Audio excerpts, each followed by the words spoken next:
Okay, so I'm changing the cabin air filter on the 2007 Toyota Camry. Anyways, I've been changing it, and I actually installed it earlier. Had installed it wrong, so now I have it in the right direction. You see the arrow here? So the arrow was actually supposed to be pointing down. I had it pointing up because I thought that's the way they want the filter to be. I couldn't read. There's a little text right next to it. I'm not sure if you can see it really close here. Oh, it's blurry now. But anyways, there's a little text that says airflow there. I couldn't read what that says. I was like, okay, I don't know what that says. I'm just gonna follow the arrows. Airflow for this car, it comes in from the top through the windshield, and it comes down through the cabin air filter into the blower. So the airflow is actually moving down. This is the right installation now. If it was an arrow with a box around it, that's usually telling you the way the air filter should go. So in that case, that arrow would point up, and because those ones are usually the manufacturer specific air filters, like the ones that were like made by like Toyota or something. These kind of aftermarket air filters, mine's is a Motomaster one that I got.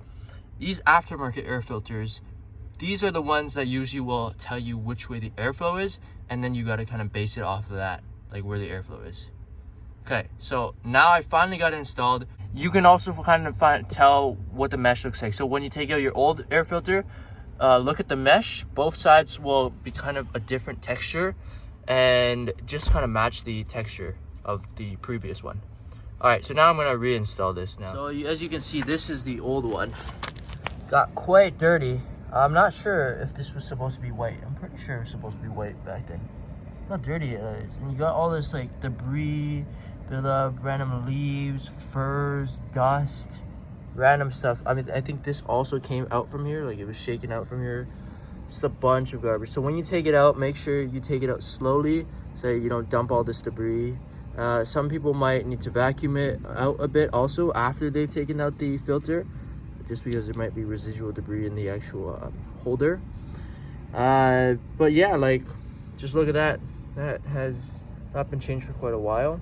So there's your manufacturer instructions on when to change it, so make sure you change it at proper intervals in order to have clean air. I mean, this one wasn't. There's been worse ones that I've seen, ones with like rats nests inside, or even, you know, it's gross, but like dead rodents inside the filter. So yeah, that's just bad. And of course that would start smelling, and you definitely know. Yeah, but it you can change it, but it's also at the same time not really that big of a deal. Like, I didn't smell anything. I mean, I'm sure it's gonna make my air cleaner, but it's a good thing to change. But of course, if you miss the interval kind of, or go a bit longer, I'm sure it's not that harmful. I've popped this cover in, and on this cover it actually says up to tell you which way this cover should go in. As long as, like, again, with that manufactured air filter from the actual, like, from actual Toyota, that will match the orientation of that. But now we gotta put in this glove box properly, and there's these hinges that when I first did it, it was really hard to get. So these hinges gotta pop right back onto, you know, where they're supposed to be. There's like a latch there. Get these hinges on correctly, or else this thing won't close properly. It's a real hassle. And like, there's this mark right here from these things right here. These things go into like this section, right, and then it like stops the glove box from just falling. But the problem is, like, they're very hard to get in. So this was like one of the things that was like really sucked when trying to like get this in. So I'm gonna have to do that again.